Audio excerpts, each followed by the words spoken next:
Because I remember the first round, GSP didn't know what corner where he was. He went to the wrong corner, like, oh, man. They're like, excuse me, you're in that corner. He went, oh, man. That's impressive. Yeah. You know what I'm saying? I mean, guaranteed. I mean, second time they fought, man, he didn't win. You know, there was a little controversy with the Vaseline and slipping and everything, but he didn't win. But to even compare to someone at that level, to make someone like GSP struggle, says a lot. And you're smaller than him, says a lot. Someone your own size is not going to touch you. I mean, this is no way. There's no way. I mean, but don't you think that somebody has an advantage? Like you choose boxing, that's why I was asking you about that.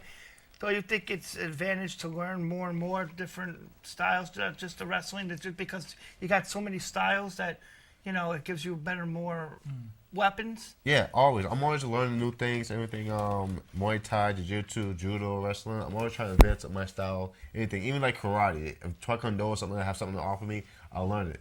The thing is, for someone like BJ, he's learning too. Yeah. He's not stubborn no more. He's not it like. It takes time. People don't realize that. Exactly. I mean, it takes and you have years. to develop your own style with it, and Exactly. what part, you knowing when to do jiu-jitsu, when to do wrestling, when to do Exactly. When to adapt to what situation, Right. and not to adapt to it. You know what I'm saying? Exactly. Because I can have a great kick, but if you catch my great kick, okay, what do I do now? Right. You know what I'm saying? So you have to adapt everything to one. But with BJ he's not stuck like the old school, fighters in this one time frame. No. He evolved with us. So it used to be like, oh, his jiu-jitsu, that's all he needs. Now he's like, you know what? Forget jiu-jitsu. I do jiu-jitsu, but now I'm boxing. Now I'm wrestling. Now if you see BJ's hands, I mean, trainers like, you know what? They telling you should quit UFC and go to boxing. That says a lot. Yeah. It does. That says a lot. And I mean, the way he dropped Diego a few times when he slipped, it was beautiful, man. Beautiful. I think if I was to fight him, I would box him. You know what I'm saying? Yeah. But I think I'll have a serious trouble time just with the boxing. That's how good his boxing is. Yeah. Okay, I can honestly say it's probably a little bit better than mine. The only reason I'm giving competition because I'm bigger. If I hit him, it would be a lot more force to it. Yeah.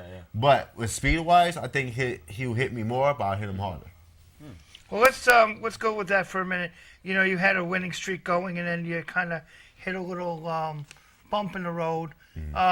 Couple losses in a row. After that first one, what was kind of going through your mind? Did you trying to change your style, or was it just something that maybe you got a little too anxious, or you just met competition that was maybe a little better at that time? Because you've taken a couple guys and you've refought them and beat them the second time, exactly. But I'm just curious. But see, what it is the competition I always faced was always considerably better than me. That was my problem. I didn't get no easy fights. No tune-ups. Right. I don't have it's amateur fights now. When I was coming up, it was no amateur. It was like you're pro. Right. I was like, what? Can I just try with pads and be you're pro? You want to do this? You're pro. Get in there. Okay. Yeah. Jason Dublin had like 6 years experience over me. Yeah. I mean, I was only doing it for a year, so that tells you Right. every guy I fought was more experienced than me. Right. So half the wins I got, I've been really fortunate.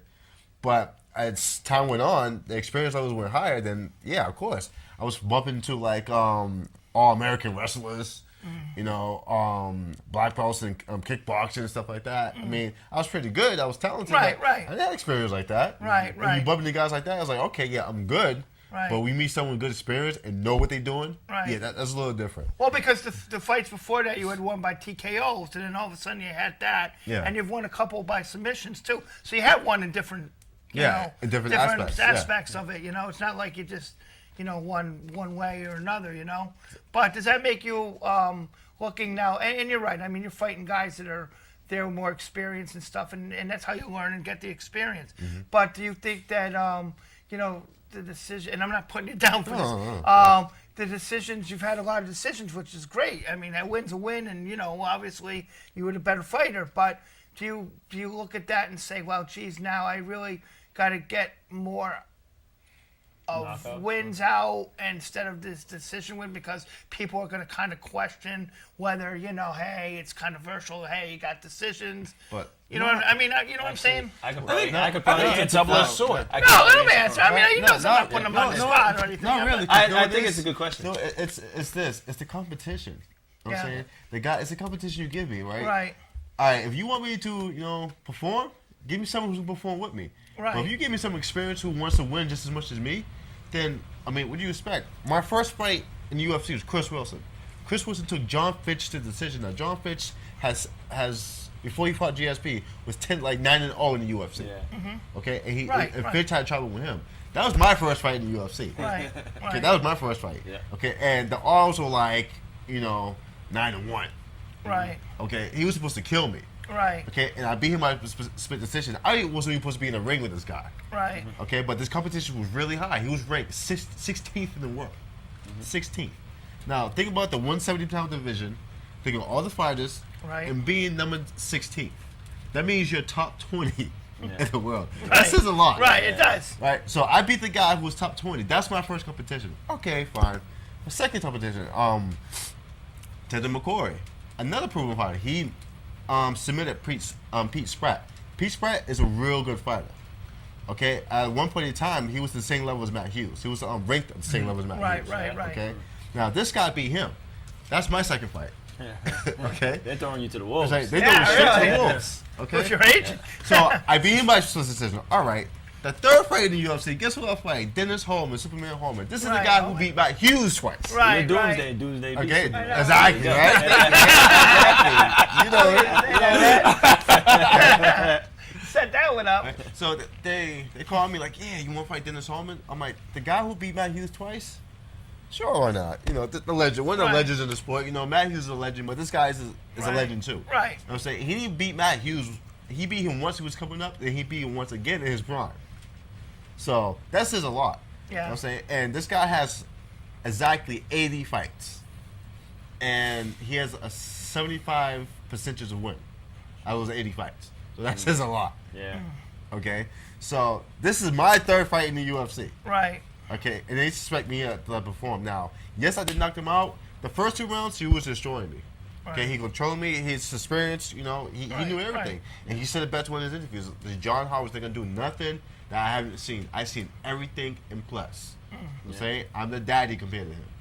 I was like, you know what? He's right. I don't know nothing like Right. that. Right. Okay, first 2 rounds, he controlled me. And then once I knew his game plan, third round, I controlled the third round. I mounted him, swept him. He swept me. It was pretty back and forth. And then I say 20 seconds, they told me, this is your chance to get him. My corner was yelling at me.